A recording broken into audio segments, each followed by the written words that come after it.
Since 2003, Total Air has been keeping Tampa Bay area homes cool with friendly service, skilled male and female techs, and easy online booking. Perfect for your hot Florida days. Good to go? Good to go.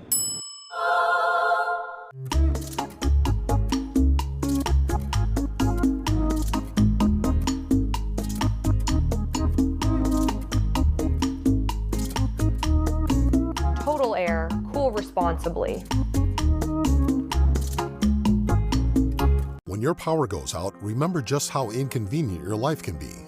No lights, no refrigeration, no heating or cooling, no electronics. But with a Generac home standby generator, you'll have power when you need it. Our Generac generators automatically provide backup power after sensing a power outage, so your life goes on uninterrupted. Get a free 10-year warranty with the purchase of any air-cooled generator. Call Generac Generators today. Generac Generators. Life is primitive without power.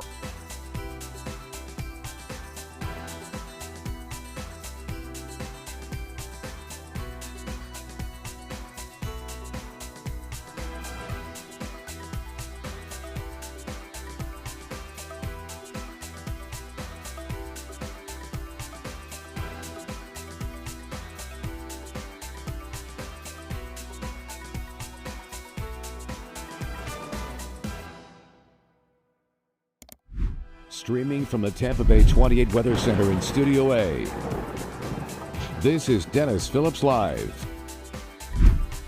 Sponsored by Generac Generators. Life is primitive without power. And Total Air.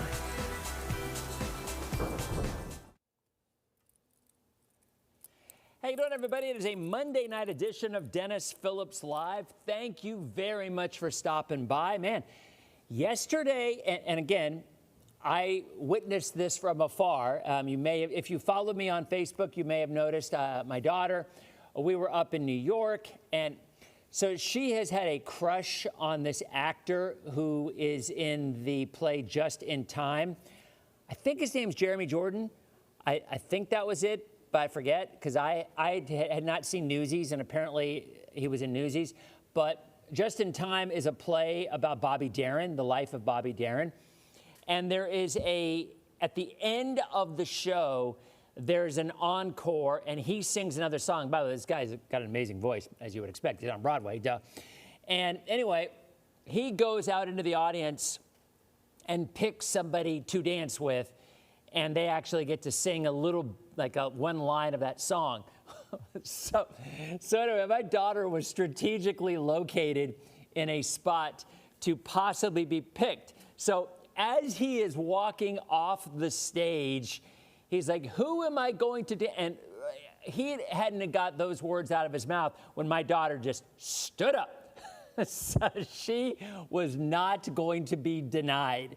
So literally, Ryan is up there and he's twirling her and they're dancing. And then there was a line of the song that she sang, and it was just so.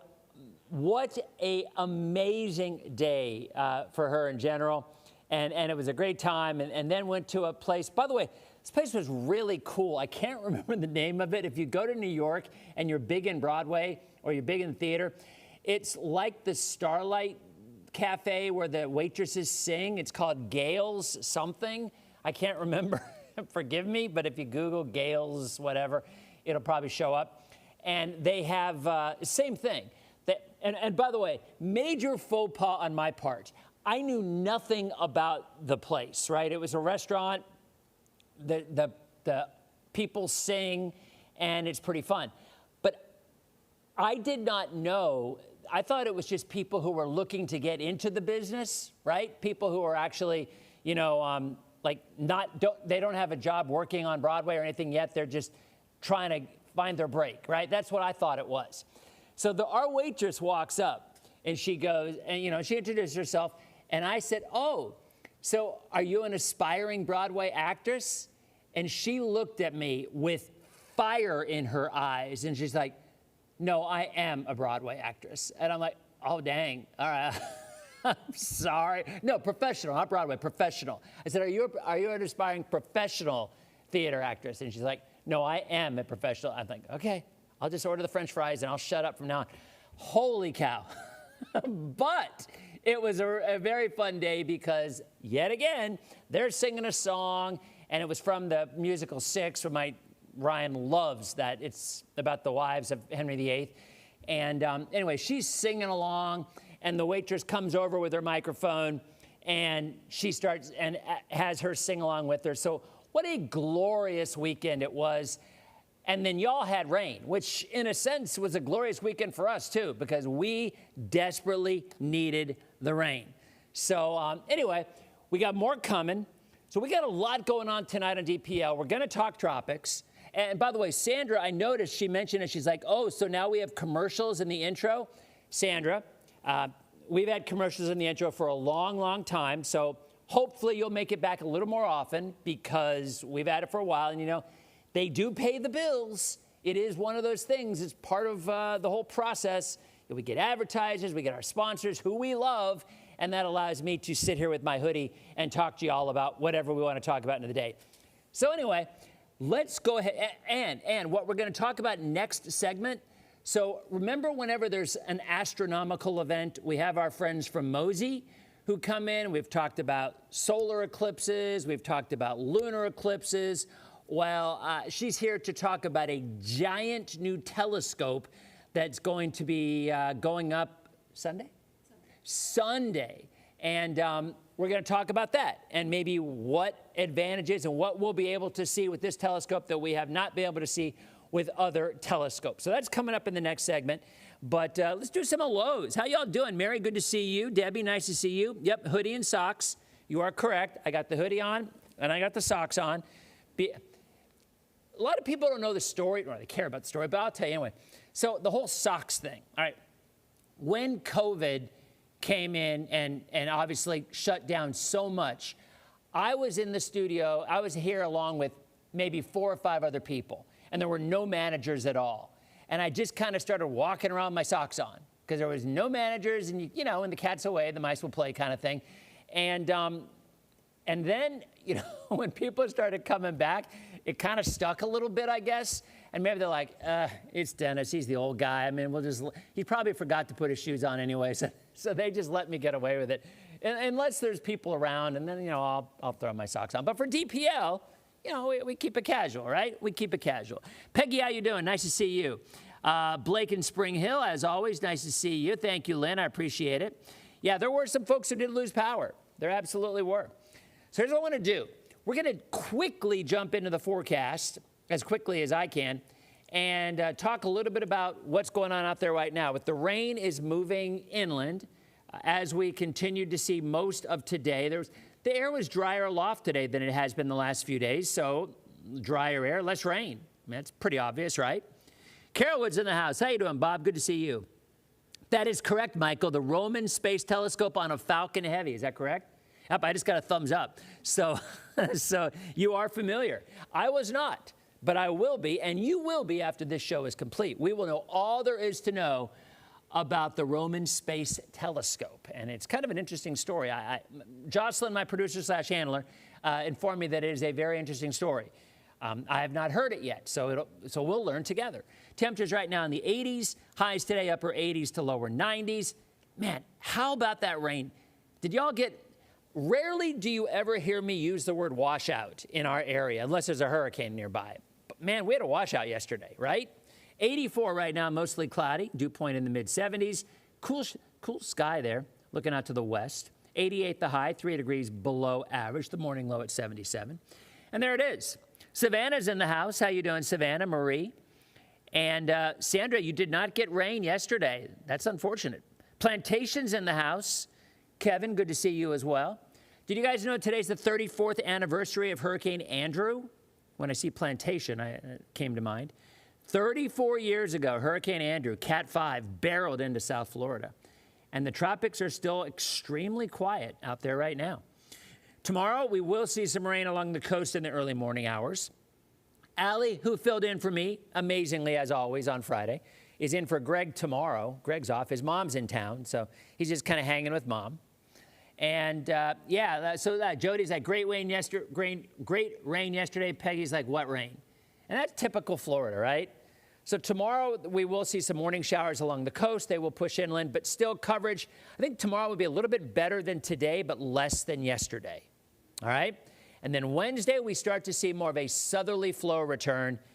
So the timing of the rain will be pretty much almost at any time. Linda, I plan on keeping the hoodie for quite a while. Yep. There's a look at temperatures, upper 80s to lower 90s. Now, there's the good news. August is historically our rainiest month of the year. And this week, while this kind of looks a little more widespread than it really will be, there will be showers every day. Red said 38 days till hockey. And y'all know we are the official broadcast home of the Tampa Bay Lightning, so we are excited. The opening home game against the Washington Capitals, October 3rd. Tickets are now on sale. Rob says it's storming in Plant City right now. All right, so there's a look at the tropics. The new numbers are going to come out any second. Let me see if the Hurricane Center has updated them yet. They have, and it is now 40%, up from 30. The other one is 50-50. That's the same, but it is now, here, I'll show you. The other one is now 40-60. I have to update that manually. That's why it's not updated. But here on the NHC site, tropical wave and associated area of low pressure over far eastern Atlantic, a few hundred miles southeast of the Cabo Verde Islands, is producing disorganized showers and thunderstorms. This system could become a tropical depression during the next few days while it moves westward to west-northwest at 15 to 20. Environmental conditions could become less conducive for development by the weekend. Now, you guys remember the Deep Earth model that did a really great job last year? Well, there it is. Now, the Deep Earth is bringing some of the ensemble members a little closer before curving, but they're pretty much all curving. And we'll see if it changes at all. I don't think it will. And as I said just a second ago, if you go back and look at history, this is the track that you would expect in the month of August. Look at the yellow, look at the orange and red. The best chances, the most widespread coverage, and this is of the last 100 years, has been in that track exactly like what we're showing you right here. I mean, they are literally practically identical, to quote my cousin Vinny. But there it is. That's what the models are showing. This is what we've done historically. Pretty darn close, right? Every now and again, it does clip the Outer Banks of the Carolinas and the Hatteras area, but overall, you know, not too bad. So that's kind of where we're looking right now. So we'll update that to 40 to 60. The next name, I believe, is Dolly, I believe.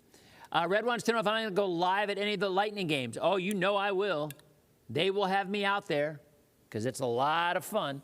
There's your forecast tonight, partly cloudy. I do think we will start seeing a few showers around 6, 7 a.m., maybe even a little bit before that. So we'll see if the models update on that. That's just a computerized forecast, much like your app, which you hear me blast those most of the time anyway.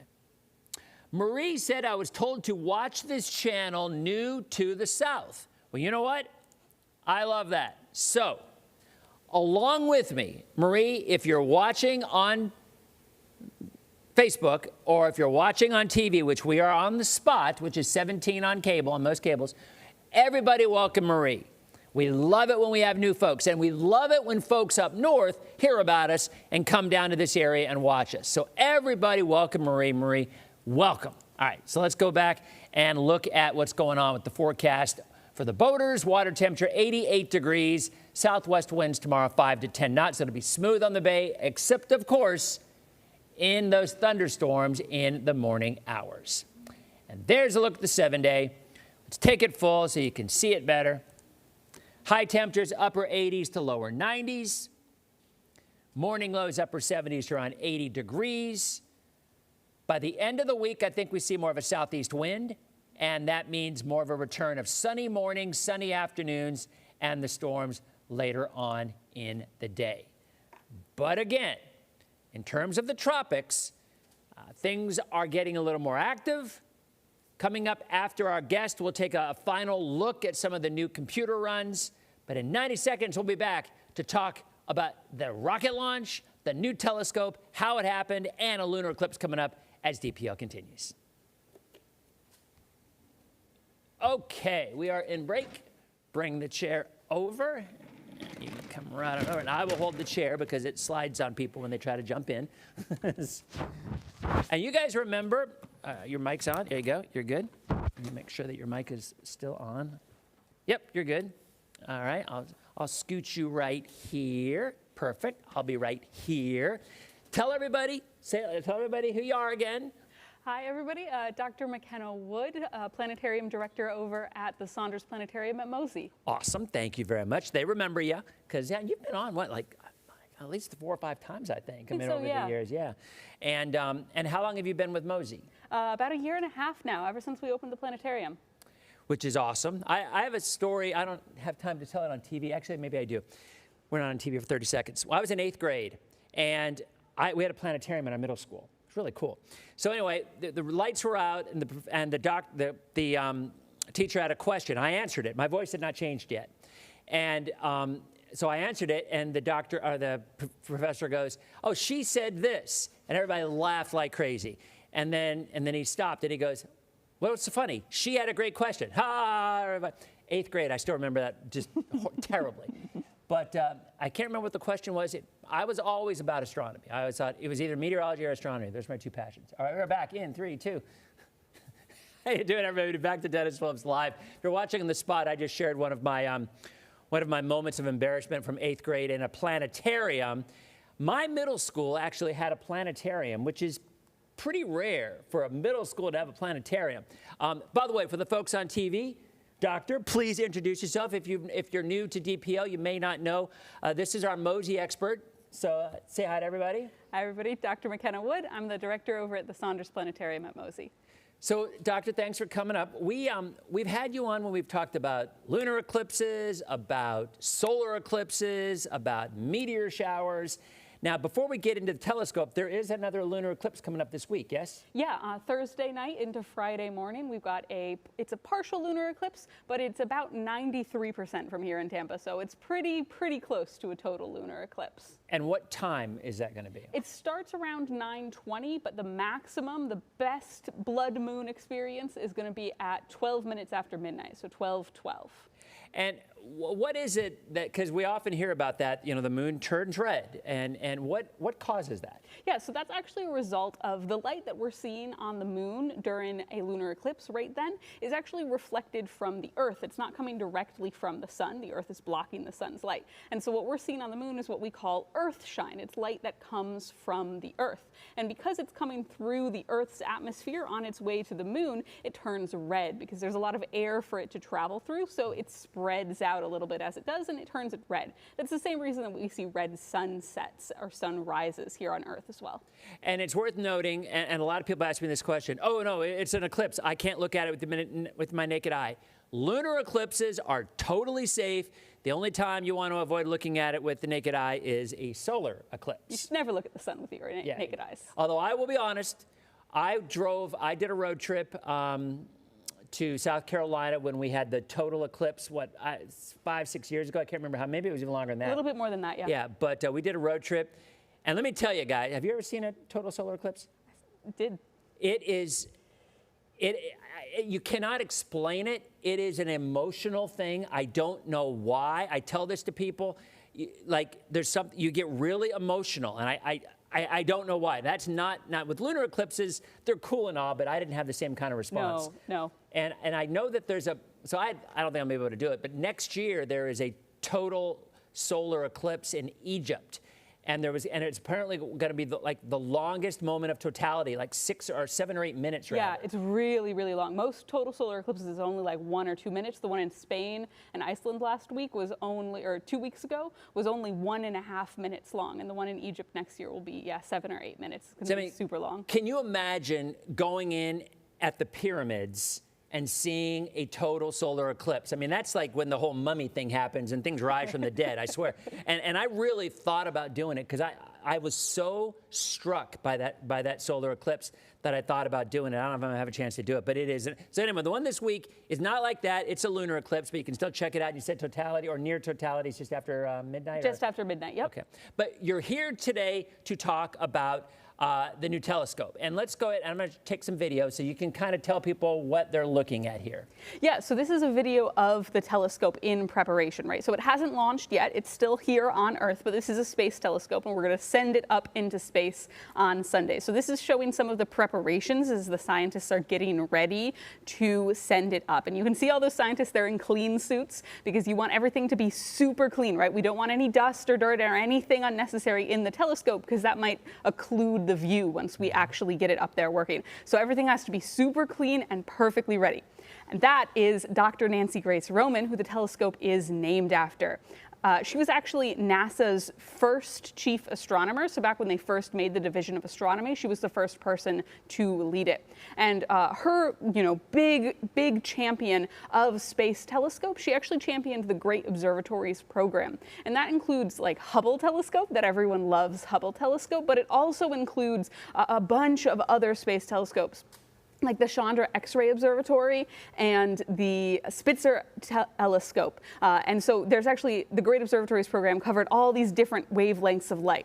And ever since many of those telescopes have gone out of commission now, they're quite old. And so Nancy Grace Roman, the Roman telescope, this is that next generation of telescopes. This is taking it to the next level. What makes it better? So this one, it's going to have the same resolution as Hubble. So when we see those incredible Hubble images with all the detail in them, this is going to have that same level of detail, but it covers a field of view that is 100 times larger than Hubble. So it's going to be able to give us that same amount of detail, but cover so much more of the sky, which is going to let us just find so many more incredible things. And I was asking you, so the orbit, I was curious, where does it set up orbit? And you were telling me it's between the moon and Mars? So it's around sort of Earth's second Lagrange point. And the Lagrange points are kind of very special stable points around Earth's orbit. So it's going to orbit sort of with Earth around the sun, out past the moon. This is the same spot where JWST orbits, although it'll be a little bit further away from JWST. And what are the expectations? I mean, there's been a lot of telescopes out there. We hear about them, and why is this one going to be better, or what makes it the next generation, especially if the resolution's about the same? Yeah, so two reasons. One, that ability to cover 100 times more space with the same resolution, right? Usually in astronomy, we have to pick between, do we want to see the whole sky or do we want to see it really, really well? And this is one of those telescopes that is going to let us see both a really large part of the sky and let it see that large part really, really well. That's one of the instruments on the telescope. There's also a second instrument called the coronagraph, and this is really cutting-edge astronomical instrumentation. This is going to let us look at things that are really faint around stars that we normally wouldn't be able to see because the stars outshine them. So things like exoplanets that orbit around distant stars but are so close to the star that normally they're sort of hidden by the star's light. And the coronagraph is going to let us look at some of those exoplanets in way more detail than we've ever been able to before. And this is really brand new. This is the first instrument of its kind to go to space. So once it goes up on Sunday, it takes a little while to get it up and running and everything. And I think you said you were talking weeks or months. Yeah, probably a few months before we actually get any data back. And then it's up and running. And what's the shelf life on something like that? I mean, it's got to be, well, hopefully well over a decade. I mean, I don't know. I mean, how often do they send up new telescopes? Is this the first one in quite a while? So this is the first one of this class since JWST, which was sent up in 2018. Okay, so yeah, almost a decade. Yeah, and they don't go up very much, right? So a lot of people have been calling this sort of Hubble's replacement, and there are a lot of reasons that it's not quite that. Right. But Hubble's a very old telescope. It's been up there for a very long time, and so yeah, this is a once in a several decades kind of telescope that we're talking about here. And it has a main mission of 5 years and then an extended mission of another 5 years. So that's what NASA has sort of planned out so far as a 10-year mission. But as with most of our space telescopes, like Hubble, we plan for that initial 10 years and then they keep on trucking for a while afterwards. Awesome. All right, we've got to hit a break. We are so heavy. Back in 90 seconds as DPO continues. All right, we're going to break, and we still have to hit another break, and we're out at 58, so we literally only probably have a minute and a half coming out. I will ask some questions, though. I'm a landscape astrophotographer specializing in wide-angle Milky Way imaging. This topic is so fascinating to me. Thanks for covering this topic. Okay, so They're thanking you for that. Okay, website. Yeah, is there a way to, can you see the launch on the website, or will you be able to see any of the images anywhere, or is that pretty much privileged information? No, NASA's images are all open to the public, right? You can see JWST's images. If you go to NASA's website and then go to the JWST page, you can see those. We won't have any Roman images for a while, but when we do, we'll be able to see all of the data from those as well. Everything is open to the public. What does JWST stand for? The James Webb Space Telescope, so that's the last flagship class telescope that NASA launched. Okay, all right. Okay. Let's see. Oh, I'm sure how time we have left. 28 seconds. Okay, yeah, we're gonna have to tell you what. We'll mention those questions because everybody sees us on this. But for the TV folks, we'll talk about the website, the launch again, the eclipse, and we have about 90 seconds because holy cow, we went really heavy. No, but that's what I do. My first block because I wanted to get everything out of the way so we'd have more time for you and I. I think we covered it. Is there something that we've missed that you think that we should mention? I don't know. Can I think of anything? Okay. All right. Well, if you don't, let's see. All right, we're back. Dennis Phillips Live. I went very heavy. You know me. I have a tendency to get long-winded. But I do want to mention a couple other things. We just talked about this during the commercial break on social. It's always a good idea to follow us along social as well, because then you can hear things that otherwise you might miss during the commercial break. The website and these images are available to everybody. It's not just the folks at NASA. I mentioned that. Yeah. So NASA, almost all of NASA's data is totally publicly available. They've really pioneered sort of this public astronomy. So you can get the data from the telescopes that are up there right now, already giving us data on their website. And once we start getting data back from Roman, once it gets up and settled and everything's ready, we'll be able to see all of that data too. Everything is publicly available. And the website for NASA is? NASA.gov. NASA.gov, yep. And lastly, again, what time does that launch go up? Do you know? 7:26 a.m.? a.m. So will you be able to see it here? A daytime launch? Maybe, yeah. Maybe it'll be a pretty big rocket because it's going pretty far. So I think there's a solid chance you'll be able to see it for a second. 7:26 on Sunday, and again on Thursday, lunar, almost a total eclipse, not quite. Almost a total eclipse. And near totality shortly after midnight, Thursday night, Friday morning, yes? Yes. Okay, awesome. Thank you, Doctor. Thank you so much for coming out. Thank you for As having always, me. We'll see you again soon. We got to hit another break. We'll be back in 90 seconds as Dennis Phillips Live continues. All right, we made it. Awesome. Thank you so much. That was awesome. Really interesting stuff. Yeah. No, Roman's pretty cool.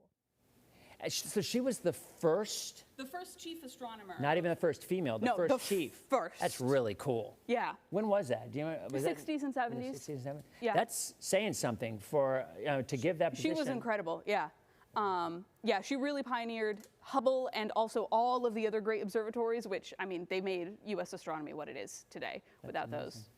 Well, thank you so much. I appreciate it. Thank you for having me. All right, guys, so we have 45. We've got about 1 minute for my last weather hit. So let's do a quick update, and then I'll be on for everybody saying thank you, thank you, thank you, all the comments. Who's launching it? That would be, who is launching it? Is it? Launching from Kennedy. It's on Falcon Heavy rocket. Okay, launching from Kennedy. All right. Back in 27 seconds. Yeah, I know. She's great. We've had her on several times, Eric. I agree. Very interesting. Good communicator. Very down to earth. Hey, Denise, how you doing? Good to see you. Thursday, 12 a.m. for the, would that be Thursday or Friday, Red? After midnight. Technically, that would be Friday. All right, a quick final look at the forecast. If you are watching on the spot, we will talk a little bit more as well on social. There is our 7-day. Rain chances between 40 and 60%. There will be morning coastal showers tomorrow and again on Wednesday, and then I think the winds change by later this week, giving us more of a southeast wind. And when that happens, we get far more sunshine, and the rain pops up later on in the day. In the tropics, again, the new number, 40 and 60, this area in orange, pretty good chance it develops. But if the models are correct, almost all of them are showing an eventual turn away from the U.S. at some point in time. But the Euro is also showing an additional wave off the coast of Africa as well. So we got lots to talk about. Thanks for stopping by. We'll see you on tomorrow night's edition of Dennis Phillips Live. that was a tight one. That was a tight one. Oh, Rob, Rob, Rob, you know that she passed away a couple of weeks ago. Rob, with a Bonnie Tyler reference. Yeah, Bonnie Tyler passed away. Gosh, it was a couple of weeks ago. That's when I heard it happening. Thursday night, Friday morning. Yeah, that's what I was thinking, Jules. Yeah, so Friday at 12:12. That's what I thought. Okay. All right. So, let's see, was there any other mod here? Now it's just us. So we can talk a little bit more about, so there's the Euro. And again, you've got pretty good chance of development, right? There it is. And there's that curve. And then it runs into that shear that we talked about, and then poof, it just kind of goes away. But then you look, and then there's the next wave coming off the coast of Africa. But the reality of it is, as long as we are in an El Nino like we are, there will be fewer overall storms developing. That does not mean that we will not see any, but it certainly means the number. I mean, we're coming up, we're 2.5 weeks out from the historical peak of the season. And we've had, what, 3 storms? 3 storms, yeah. So here's a look at the models. This is the GFS. You can kind of look at that. There it is down there. See it? GFS turns it into a, gosh, maybe even a hurricane. And then it just kind of gets drawn up north, and then that front runs into it, and then, oh, look, hey, look what the GFS is trying to do. Almost a little Fujiwara thing going there. Low pressure developing off the mid-Atlantic in about a week and a half. Look at that. Kind of interesting, huh? So anyway, there's the GFS. There's that system. It goes north. Get another wave of low pressure off the mid-Atlantic. Boy, that's an El Nino type system. And then at the end, it actually does develop some. Now, you guys know, and I know if you've been watching, and you guys have been watching, I've been talking about this whole El Nino, more rain thing for like 6 months. You know, now it still drives me crazy because I'm seeing all this, you know, look, I've seen so many national sites talking about the enhanced, exactly, Jules, the GFS of Kane. Thank you, Marie, I think. Thank you very much. Appreciate it. Marie's new. Yeah, so there have been so many national sites talking about the increased severe weather threat and increased tornadic threat when there's an El Nino in the fall and in the winter. And that is true. But when we talk about the increased threat, maybe the southeast or Florida we see instead of 1 potential severe threat in the winter, we might have 2 or 3. It is not an everyday thing. It is not run for your lives. We're going to have severe weather every day. It's just more development, more fronts, more squall lines, and more heavier thunderstorms with the squall lines. What I don't want buried in the lead is the fact that that's going to bring us a lot of rain. And we need the rain. Even still, the drought that we are in after the summer, I mean, we didn't get nearly enough rain in the summer to break the drought, nor did we think we would. But like we've been saying since January, pretty much, the end of this year and the first 5 or 6 months of 2027, we will not be in a drought because we will get a lot of rain from the active subtropical jet. Yes, there might be a few more areas of severe weather, but overall, the threat is still rather marginal. It is not a daily, it drives me crazy. Oh, you're all gonna die. We're at El Nino, Super El Nino, Godzilla El Nino. Look, there will be a few extra severe storms, but it is certainly not anything that is enough to lose sleep over. It drives me crazy. All right. Moonlit Macarons, how you doing? And you notice I did pronounce it correct.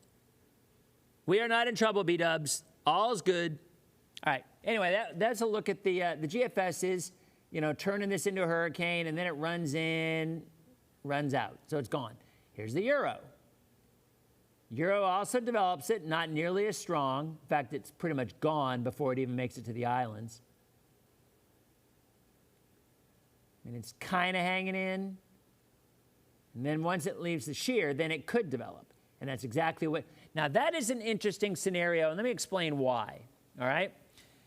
And you hear us talking about this a lot. The weaker the storm is, the farther south it will go, most of the time.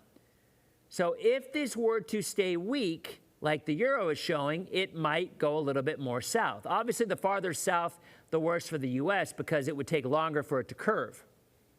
So that would be the one thing we're looking at. If this stays so ragged because of the shear from El Nino, once it goes away from that, then it would have a chance to develop, but it's still more than likely going to curve away. And then it goes away. And then there's nothing else. But the one thing that you cannot miss, look at the Caribbean. There's just nothing there. Nothing. And in an El Nino, that is the way it plays out. And we'll say this again. This updated one comes out tomorrow, by the way. But look at the Caribbean, dry. Look at the Caribbean, dry. Look at the track of anything tropical, farther north and eventually curving. And I just think that's the way this season is going to play out. Are we going to see one that could threaten the Florida? Yes. I think we probably will. I would still expect the northern Caribbean to have one or two areas of development of tropical storms or hurricanes. Homegrown systems, one that stay really weak off of Africa, really weak, just barely hang together. And then once it gets close, if it does hang together, then it has an opportunity to develop because the impacts of El Nino will be far more minimal in the Gulf than it would be in the Caribbean. And I still think we're going to see a couple of those. I really do. But in general, anything that goes into the Caribbean is going to get shredded for all the things and all the reasons that we've been talking about for the last 5 or 6 months. All right? What is my opinion? Well, you know, Kevin, my opinion on fearmongers, you know that. It just drives me crazy. People have enough to worry about these days rather than to add something that isn't even a real concern. Look, I'm not going to say that there will not be severe storms in the winter. There are always severe storms with squall lines in the winter. And if we're in an El Nino, which we will be, there will be more squall lines, and the subtropical jet will energize them a little bit more than usual, so there will probably be a few more. And yes, there will be tornadoes involved. Yes, absolutely, it is a thing.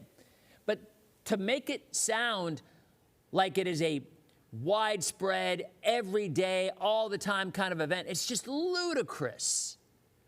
What will happen from December to May is we will get more squall lines and fronts dropping down. With that being said, the subtropical jet will activate those a little bit more. So and let's not minimize those threats. There could be 2 or 3 significant threats. Back in '97, 42 people died in Kissimmee from an El Nino-driven front that came into our area first and then spawned a tornado, and it hit a mobile home park, and 42 people died. It was tragic.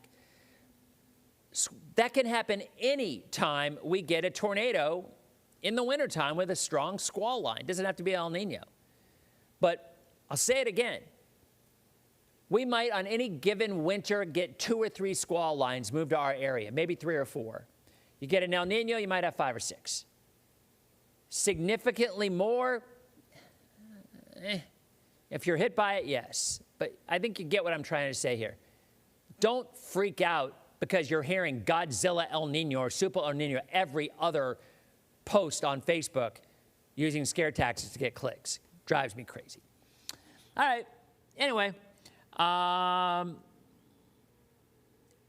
B-Daz wants to know if I'm wearing shoes today. Come on, you know better than that. During DPL, there are no shoes. This is a no-shoe zone. With even a Diet Coke, not a Diet Dr. Pepper. Exactly, Rob, the sky is falling. Did you guys see the video of Ryan? I'm going to show you this video. All right, so here's the backstory, all right? So my daughter wanted to see this show called Just in Time because she loves the main actor on it. I think his name's Jeremy. I can't remember. It's Jeremy Johnson? I can't remember. But anyway, he's a star and he's awesome. He played Bobby Darin. there is a time in that show at the very end where he steps out and picks somebody to dance with him. My daughter knew that. So she strategically located herself to try to be picked. And by saying strategically located herself, she jumped up when he started walking off the stage. All right, ready? Here you go.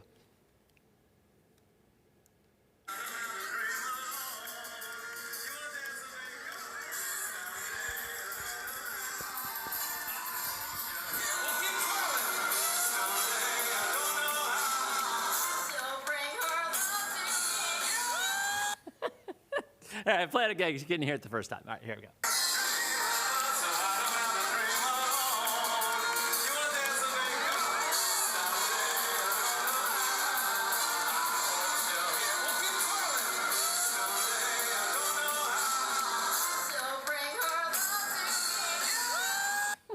So literally that was probably the highlight of her life.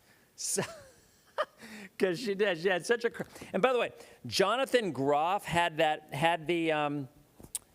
part before this guy, and he was super good. The stories about Bobby Darin, the life of Bobby Darin, I knew nothing about Bobby Darin other than he sings Mac the Knife, and I didn't even know he sang Splish Splash. Know the song, obviously, but kind of a tragic story and a really, really good show. Matter of fact, so we saw 2 shows, and I wasn't really interested in seeing the Just in Time show. I'll be honest, his show, I wasn't. I just didn't know anything about it. I wasn't really that interested. It was really good. Very entertaining, very upbeat. I highly recommend it. Give it a thumbs up. Saw Moulin Rouge the second night. The music's awesome. I liked Just in Time better, personally. And I guess the reason we saw Moulin Rouge is because Aaron Tveit, I can't remember his name, but he's famous. He's famous for those in that world. And he's apparently going to be playing a Marvel character, like an X-Men character I was reading last week. But anyway, he came back. The show's closing in a few weeks. So he came back, and that's kind of the role that made him famous, I think. Don't yell at me if I'm wrong, but I'm pretty sure that's the role that made him famous, and he came back to close it. So anyway. Yeah, I don't think I would be able to get him on DPL. I mean, maybe, I don't know. But so anyway, that was the weekend, and it was a great time. And to make it even more exciting for her, so Ryan auditioned for, we talk about our family all the time, so I'll just share this for you. So Ryan is in a conservatory in Clearwater, Toda, one that she's been with for a while, and she auditioned for Annie, and she got the lead role in Annie. So she's gonna be Annie coming up in November. So I'm sure she'll have the little red wig, and we'll see how it goes. So what a day. She found out she got the lead in Annie. She got to dance with that guy, and she sang from 6 at that cafe where all the professional actresses and actors sing. I learned my lesson. They're not aspiring. They are already exist. Like, no lie. If you weren't here at the beginning of the show, and I saw that waitress, and I saw her walk over to her other waitress and server friends and like say something, and I know she was mad at me. I didn't know. I honestly thought it was just aspiring actresses are trying to make some money while they look for their break. I did not know that this place was actually, their servers are professional actors and singers and actresses, and they're making extra money while they are currently performing or if they're in a break between shows. But man, let me tell you, I know now, because holy cow, I got daggers for eyes on that one. Man.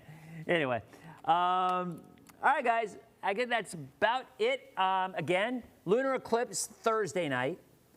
Tomorrow night, who do we have tomorrow night? Jocelyn told me. I think it's something to do with hurricane preps for like roofing, I think. I think that might be it. And then Thursday night, lunar eclipse, and then Sunday, the launch of the telescope ship. So Joe in Homestead, yep, 34 years ago today. Joe, were you in Homestead when Andrew hit? Because the thing I remember, I was working in Gainesville at the time, and right after it hit, a bunch of us went down to Homestead to try to help out. And what I remember about it is the area of devastation was in a relatively small area, because Andrew was a small storm, and it looked like a bomb went off. It really did. It looked like a bomb went off in this small area, but you would go maybe 3/4 of a mile out away from it, and it wasn't nearly as bad. It was just a small eye wall, and it was like I would argue it's like an EF3, EF4 tornado that just went right through that area, because it was relatively small, but it was incredibly powerful. Joe, you were there? Nope, no concerns for Florida at all, Don. All is good. Rochelle wants to know when it will cool down. Ain't no time soon. You know, probably not till the end of October. So Debbie was living on Homestead Air Force Base. So we got a lot of South Florida folks here. Yeah, it was that storm, and I was working in Gainesville at the time, and you may not remember this, but originally the track was more central North Florida. And then about 3 days before, NHC bumped it down to South Florida, and it really never changed. I mean, it was just a buzzsaw going right in to South Florida. We did already talk about the orange blue. Yes, we did, Carolyn. I'm going to have my soup. We did talk about it, but yeah, I'll show you one more time for folks who are checking in late. Give one last look at what's going on. So here's the NHC. The latest 8 o'clock advisory came out. All right. This is the one right here, up to 40%. It was 30%. This one, moving away. And the Deep Earth model, here's the Deep Earth. Here's the ensemble runs. They all turn, well, almost all, turn away from the U.S. A few get a little closer, and that's just because they have it weaker early on, and then it eventually curves. But that's what the Deep Earth is showing. All right, the Euro, here, let's go back. I can look at the Euro, too. We can call up the Euro. I've got that song in my head now, actually. That's for the next 6 days. Let's go back to the 12Z. Let's see. Here we go. All right, so there's the Euro. Same thing. There's that one lone little one that wants to go more right into Jacksonville. But obviously the overwhelming majority of the runs curve it away. All right? All right, guys. Well, thanks for joining us. I appreciate it, as always. Thank you so much for stopping by. We'll be back tomorrow night. Same bat channel, same bat time. I can't remember exactly who we have here, but I think we have a guest literally every night for the next 3 weeks. I'm off on Wednesday. It's a day I don't normally like to celebrate, but Wednesday's my birthday, so I'm off on Wednesday. Allie will be here on Wednesday, and I'll be back on Thursday and Friday. So have a great night, as always. Thank you so much for joining us, and we will see you tomorrow night on our next edition of Dennis Phillips Live. See you guys.